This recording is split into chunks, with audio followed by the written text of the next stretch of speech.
daw ni VP Sara na isang Ramil Madriaga. Sa kanya pong sworn affidavit, kanyang idinitalye ang akusasyon na umano'y nakinabang daw si VP Sara sa pera na nanggagaling sa mga drug lord at pogo operators. Nagtrabaho daw si Madriaga kay VP Sara noong pong siya'y mayor pa ng Davao City. Si Madriaga daw ang nagbibigay ng intelligence report noong 2018 para sa plano daw ho noon ni VP Sara na tumakbo bilang presidente. Siya rin daw po yung nagtatag ng grupong Inday Sara Duterte is my president at ang pondo daw po ay ginamit sa ang pondong ginamit daw ay pera mula umano sa pogo operators at sa mga drug dealers. Bright boys. Evil genius. Oo, you call them bright boys.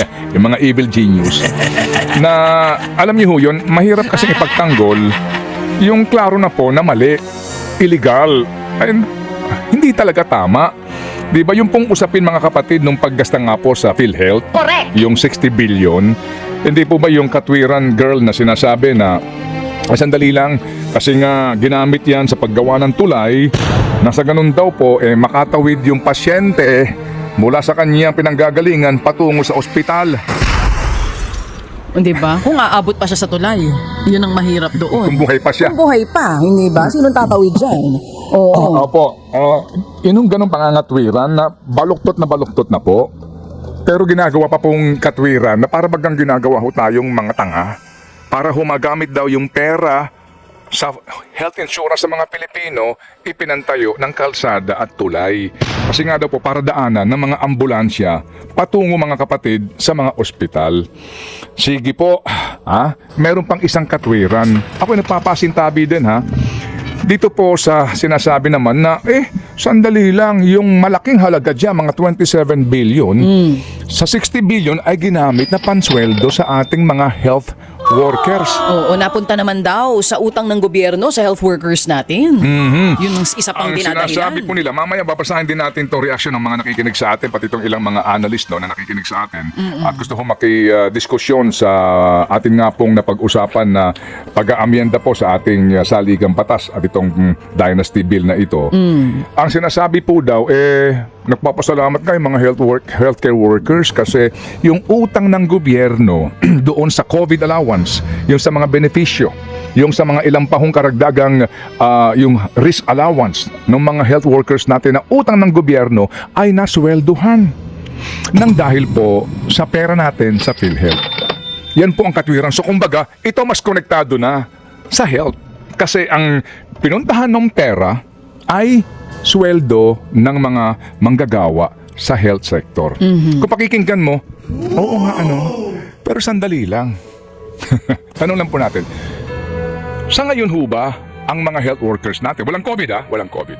At even nung panahon po ng COVID, hindi ho ba mga kapatid, ang sweldo ng health workers natin sa ilalim po ng payroll ng DOH National o mga local, di ba nanggagaling po sa budget, particular sa NEP ng DOH, yung sweldo ng personnel nasa budget ng DOH.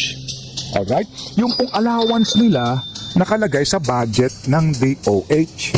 So kung may utang ka sa manggagawa sa ilalim po ng DOH o maging sa mga lokal po na mga health workers natin na andoon sa budget ng kanila pong health budget sa lokal o sa DOH. Meaning, payroll ng DOH. Wala pong nakasaad sa batas.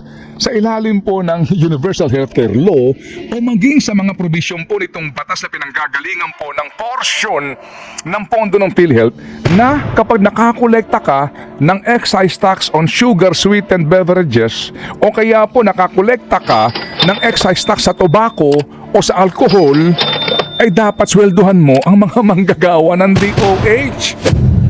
Wala pong ganun dito. Hindi po ba? Kasi po, ang pera na para po sa PhilHealth ay para klarong-klaro. Babasahin ko po yung provision ng batas mga kapatid na nagsasabi kung saan po dapat napupunta ang reserve fund ng PhilHealth. Specific po ang provision ng batas na ito. Walang sinasabi. Kasi po, di ba ang katwiran po ng mga evil genius dito ay common sense. May reserve fund sila, hindi ginagamit. Gamitin natin sa pangangailangan ng bayan gaya ng kalsada at tulay. At flood control project. Kasi nga, binabaha, baka makakasakit yung Pilipino. Iwas Hindi po ba? leptospirosis ba? So, reserve Oo. fund. Ano ba ang sinasaad sa batas Ano nga ba? na lumilikha po sa PhilHealth under the Universal Healthcare Law? Ang sinasabi po sa batas, mga kapatid, ano po, kapag merong reserve fund ang PhilHealth, specifically, maaari mo yang gamitin para palawakin ang serbisyo sa mga miyembro ng PhilHealth, direct or indirect contributors. Palawakin, padamihin ang serbisyo, or babaan mo yung monthly premium amortization. Dalawa lang specific. And then, pwede ka maglagay ng investment sa mga particular na mga maaari mong lagakan, bonds for example. Klarong-klaro, mga kapatid, sa provision po ng batas. Is that Section 11? Specific na specific po iyon, baby girl. Ito ba yun, yung Section 11 na sinasabi Ano ba mo? sinasabi dyan? Sabi ng Section 11 of the UHCA, requires PhilHealth to maintain reserve funds up to a ceiling of 2 years projected program expenses, Okay. and explicitly provides that the excess of the PhilHealth reserved fund shall be used to increase the program's benefits and to decrease the amount of members' contribution. Na-explain na to ng mga kausap natin before pa. Nung unang-una pa lang, nung i-announce pa lang nakukuha nga ng pondo sa PhilHealth, sinasabi na nila, hindi pwede yan. Kasi Okay. kung may reserve fund ang PhilHealth, dapat gamitin yan para mapaganda ang serbisyo para sa Okay. mga members. Alright. O kaya mabawasan yung bayarin ng members. At mag-invest ka, 'di ba? Sa ilang pong maaaring lagakan ng pera na kikita nung ka gamitin mo sa proyekto ng DPWH o pangsweldo sa health workers. 'Di ba? Klaruhin lang natin po ito, ha? Mawalang galang lang po, wag ho tayong palilito. Walang kaugnayan 'yon sa PhilHealth, yung sweldo ng health workers. Yan pong kakulangan na iyan, kakulangan ng pambansang gobyerno, kasi sa NEP nila nakalagay na yung sweldo. Ibig sabihin, tinipid nila yung health budget, DOH, sa halip na ponduhan coming from dapat DPWH, ilagay sa DOH budget na mga pangsweldo sa mga health workers. Hindi. Ha?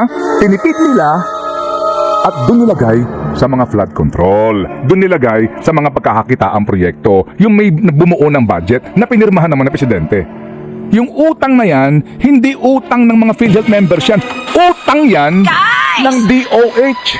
Gets po ninyo? Ang linaw, right? Yes. Opo, kaya Oo. please, Utang ng wag po DOH tayong sa healthcare magpapauto. workers. Nililito po tayo, nililihis eh. Huwag na silang mga twiram po kasi nga baluktot. Hindi po tatayo kasi wala naman dito nakalagay eh. Hindi po ba? Uulitin ko, ha? Opo, yung utang pa daw hanggang ngayon, baka na naman kalikutin nyo yung PhilHealth. Hindi po eh. Ponduhan nyo yung DOH doon sa kanilang pangangailangan sa personnel services. Bawasan nyo yung ninanakaw nyo sa DPWH at ilang pang mga proyekto ng gobyerno na agad nyo nilalaanan ng pera kasi doon minanakawin kayo. Wala ka kasing kickback sa sweldo ng mga manggagawa sa DOH. Kaya hindi pinopondohan. Hindi ba? O ito pa. Oh, sige. Birahe, partner. Nakikinig siya, Papa Chet Pastrana ng Dubai, ha? Nasa Dubai. Pero ang sabi niya, birahe mo pa. Hindi, magpakatotoo tayo dito. Nililiwanag. Na para bang kasalanan pa ng PhilHealth members sa di napasweldo ng healthcare workers? Anak-anak. Ano nyo sa pera namin kinuha? O ito pa. Oh, sige. Ituloy Ito mo. na naman tayo. So may budget, merong ano bukas. May part-time. Yes, Bicam tomorrow sa PICC. Alright. Pupunta ka ba? Ha? Invited ka ba? Ano kaya ang kanilang pagkain doon? Magala-live stream daw. Oo, live streaming. Anong oras daw ba yan? Ito lang. Oh, sige. Ito, na naman mga kapatid. Ano po, Sige, hanapin mo. Ang dami mong papel dyan. Pasensya na po kayo. Apakadaming papel nitong partner ko sa kanyang harapan. Tinalo niya yung National Bookstore sa dami ng papel niya. Tsaka ng Pinaghandaan- National Library of the pinaghandaan- Philippines.